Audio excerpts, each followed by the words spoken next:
Still trying to figure out this dance we do with each other when we're trying to just find someone to be a partner with in life. I just want to date you. Let's date and see where it goes. No, it's a game. You have to play a game. I was having lunch with someone yesterday who looked at me and said, I don't even like to date women who are nice to me. I only want to date women who are mean to me. And I'm like, well, why? Because it's a challenge. Okay. I'm like, really? I don't want to say who it is, but I looked across the table and I said, Nate, why do you have to be that way?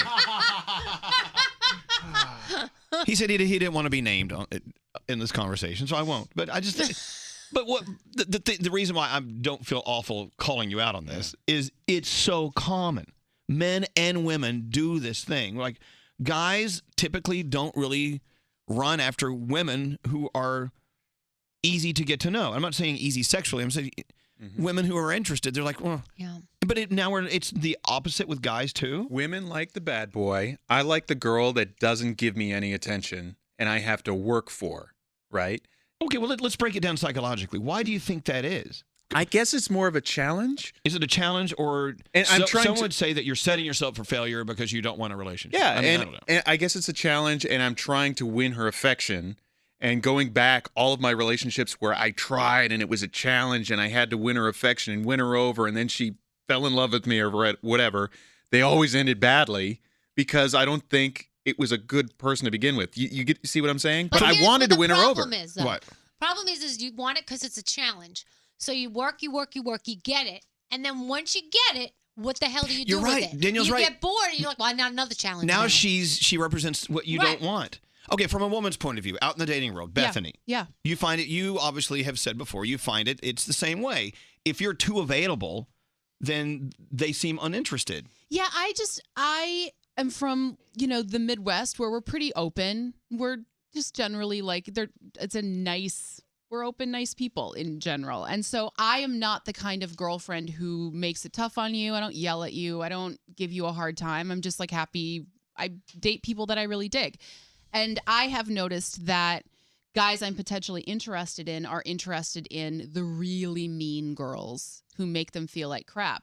And so I'm like, oh, okay. I just don't get it. Which I'm not bummed about. I don't want to date someone who doesn't want to be with a nice person. But you know what?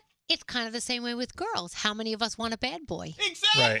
You like the chase. We like the chase. We like I can change him. I could make him, just be with me. So is the idea to keep chasing people, and then when they turn into what you don't want them to be, you move on to the next one. You have to conquer the next one, then the next one, until you finally find that one you kind of lock into. Like Scary agrees with that, right, Yeah, Scary? Absolutely. I just feel that, I don't mean to be cliche, but I think some guys, we're wired this way, and some guys want to be on this mission, they conquer, and then they move on to the next territory. It's almost like well, no, lands. but what Nate's saying is we're all, what Bethany's saying, what everyone's saying is women are the same way. Yes, and what Danielle's saying. absolutely, both ways. Right, Frog? Yeah. I had somebody tell me when I was dating a long time ago that the person that you're with now, that you're kind of getting a little tired of and moving on, there was a time you'd give anything to have that person. Mm-hmm. But once you conquer it, you're like, okay, now I need, it's not necessarily a quest. I hate to use that word. But now you want a new challenge. You want to feel that newness again, and that's why you just keep going on to the next and the next and the next and the next. But you hope, like I said before, you eventually land on someone that you want to stay with. Yeah. And I did. When you did. But there are those who will never, because, well, okay, let's look at what happens to your body when you get excited and you meet someone. All the hormones start flowing, and all the whatever, pheromones and everything starts pumping, and you get all excited. And then when you don't feel that excitement anymore, you're coming down off the high, and you're like, well, so you blame it on you're not liking them. Yeah, you get bored. I think you just get bored. Well, I hate that. It's not a challenge anymore. Oh. But relationships change. And if you want to invest time in them, they're going to be different at different times. And there should be challenges all the time. They're not right. It's up to you and your partner to keep it new and keep it fresh and make it fun again. Is it necessarily wrong going through life just dating people who interest you and excite you at that time, and then when the natural progression of things comes to an end, it's time to move on to someone else. There's nothing. I can see living a life like that too. I think if everyone's on the same page, if you're just out to have fun and date around a little bit, and the people you're with also are on that same page and know that's where you're at, as long as you're honest about it. Or if you're like Nate and you get tired, of dating them, you kill them. Yeah, You just kill them. Just kill them. Very easy. You're ours. By the way, you are a murderer. The girl you accused me of murdering that I didn't murder, exactly like we're talking about. What do you mean? I pursued her. She, wouldn't show interest all the time. She'd show a little bit of interest. She took your jacket. She took my jacket. She wouldn't respond to me. So you killed her because you got mad about her. I'm not a murderer, but she is exactly like we were talking about. No, that's exactly. Okay. I'll show you, bitch. You can't just walk away from me. Oh no, be nice. No, so okay. Let's examine this one situation. She is an example of someone you did not conquer. Yeah. So this must bother you. Oh, it's honestly, and I told you it. And it bothers you that she's still alive. Really. No, I'm kidding. Go ahead. It really bothers me, the fact that what did I do wrong or what didn't I do to not win her over, right? And even though it probably isn't me, because I like to think I'm a great guy, what was it in her that she didn't want me? So that's why I'm still thinking about her. Unfortunately, they don't have the comments card at the door when they leave. Yeah. Did you ever look yourself up to see if there's a Yelp review? There was some dating. There is actually some dating site where you can review exes, and I've got like a very low rating. Oh my God, where is it? I don't know. Do My they friend have comments? sent it to me one. Yeah, they put comments about dating you. Oh, I want to read that. I can't remember. Are what you it is. not a good date? I'm a fantastic date. Are you like a sucky boyfriend? Let's be honest. You know what?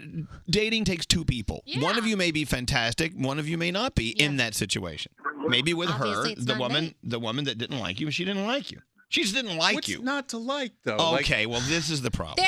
There's a butt for every chair, A chair for every butt. Whatever the hell it is. Well, no, I bet there's a butt for every chair. Hi, Annie. Hi. I know Bethany. She's right now looking for the dating review service to see if we can look up straight Nate. Annie, sometimes you think it's easier just to go back to an old relationship and give them a second chance and you can make it better. Yeah, and sometimes I feel like it's not even that you necessarily think it might actually make it better. It's almost like you feel like you have an obligation to kind of, see where it would have gone, but 98% of the time you gave up or it didn't work out for a reason. It could work, though. We don't know. See, if we came on this show right now, Annie, and said, don't you ever go back to someone you used to date, it'll never work out, that would be a disservice because sometimes it does, sometimes it doesn't. We're all different, Have you ever done that? Have you ever gone back to someone you used to date and it worked out? Yeah, I have, and I've done that and it hasn't worked out. So either way, There sometimes it works. All right, Annie. Thank you. Have a good weekend. Thank you. You too. Take care. Hi, Lauren. Hi. Welcome to the show. Welcome to the weekend. So you think a lot of people don't want to play this game anymore. Are you one of those? Yes. I'm only 27, but I already feel way too old to keep playing the chase me, don't chase me, push, pull away games. Because eventually you just want to find that person that you want to be with for the rest of your life. I'm a type A personality, so I want someone more so dominant than me to kind of play around with. But I want to chase you. I'm not 12. We're not running around this playground. I just want to find my person and be happy. The problem with that, though, the challenge could be this. If you have made up in your mind you refuse to play this game anymore, that means the next person you go out with, you've automatically just determined that they're the one because you refuse to play the game? No, yeah, you should definitely date and get to know the person and see how you guys mesh and stuff. But, if they, that thing where they're starting to like you, so they pull away for a little bit, getting too intense or too serious or blah, blah, blah. If they're not the person to you, then they're not the person for you. But, I'm just going to chase you. I don't have time for that. Dating is a scary thing. Well, thank you, Lauren. Thank you very much. Do we all agree dating is a frightening thing? Oh, yeah, for sure. And it starts to get frightening when you sit down with yourself after a date and you're like, oh, crap, I really like them. And then you automatically move forward to the heartache you're going to experience when something doesn't work out. Well, all relationships end in either heartbreak or death. I guess they do, don't they? Every single one. Yep. Gosh, that's your positive thought for a Friday. And with Nate, it's both. Nate has both. It breaks my heart. I have to kill you. Not a murderer. All right. Sorry, I didn't mean to bum everyone out. But it's true. Hi, Peter. Hey, how you doing? You think we all our instincts say we want a challenge? Yeah, Yeah, we want a challenge. I mean, it goes out throughout the history of mankind. You know, you want something. Everybody wants love. Everybody instinctually wants love. People who say they don't want love are kidding themselves. Acceptance. So when they go out, they find this person, and I have a lot of it going on, you know, with my sister-in-law. She wants this perfect relationship, and then she finds guys who treat them great, and then she goes, I don't know, you know. But the problem here, you're dating your sister-in-law. No, I'm not dating my sister-in-law. Oh, okay. I'm dating my sister-in-law's sister. Oh, okay, I'm sorry. All right, so she's out there in the world, and she just okay. Go ahead. I'm sorry. So when she gets this guy. And then everything's fun and everything's fine and everything's perfect. And then she's like, just something doesn't feel right. And then she's on to the next guy. I'm not saying she goes around dating, 5,000 different guys. I'm saying she gets these, and I've done it growing up. You know, I'm 42 years old. I find a perfect girl, I think, and then it's like boring because nothing's new anymore. And then it's on to the challenge. It's that natural animalistic human instinct that we have to get something. And once we get it, it's not so good anymore. How many of us did it when we were kids with Christmas? Got that present that we asked our parents for every single night, every single day. We get that present, and it sits in the closet, still in the box once we get it. Wow. That's true. So it's a great point. A relationship is something that has to it's not the same a month in, it's not the same a year in, it's not the same 5 years in. It's a totally different relationship. It just so happens it's with the same person, but you're building a relationship. But sometimes you run into roadblocks. You're like, I hate you. I got to move on. And then you don't want to date him anymore. That's okay. You know, sometimes you may never find the person to be with. Growing up, mine was like challenging me. Like if I would always have love letters from guys constantly apologizing for things. And I would look at them and go, what did they do wrong? Apparently, I made them all feel like they constantly did things wrong. So to me, growing up, I never dated people for very long because it wasn't challenging. I'm like, they're going to apologize. They did something wrong, and they'd apologize, and I'd move on to the next person. Wow. And I still to this day don't understand what the hell they did that they always apologized. I can't remember. Or what you did to make them feel that way. Yeah, who knows? Yeah. Well, look, relationships, you know what? As soon as someone looks at you and says, I figured it out, they have it. No one has figured it out. If we sitting on this show sit here and tell you, okay, this is what it's about, we don't know. No one knows because every relationship is totally different. No, totally. It just is. And some people thrive on that. There are couples who fight all the time. They thrive on that. Right. There are couples who never fight, and it's fine. Stacy agrees with you, Bethany. You think it's okay to date someone who's a challenge in a relationship. You think it's greater to have a challenge and maybe a fight from time to time than something that doesn't. Yeah, absolutely. I think the challenge is great. I think it keeps the relationship entertained, or people in the relationship entertained with each other. And like, I'm in a relationship for 4.5 years, and I've been breaking his balls since day one. Mm-hmm. And he gives me stuff right back. Right. Gotcha. Thank you for censoring yourself. Yeah, thank you very much. You're very radio friendly. Well, look. So you think that's just a part of it? That's the dance you have with this guy. That's what you both need, and you both appreciate it.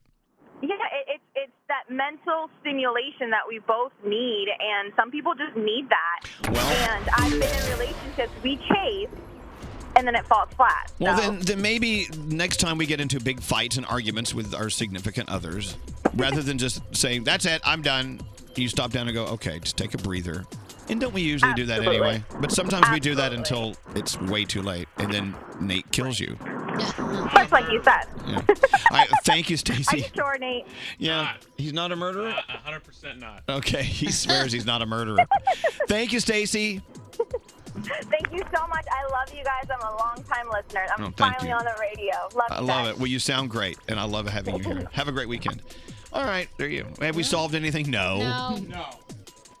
I just want to go back and read my love letters now. Yeah. See what the hell. You're such a heartbreaker. I was a bitch. What's that, Scary? So is the takeaway then that we need to make all our relationships a drama-filled movie at all times? No one makes it that way, but we need to understand that when there is drama, it doesn't mean it's the end of the world. But you got to work through it. Like Bethany said, some people thrive on the drama, and that is what they want.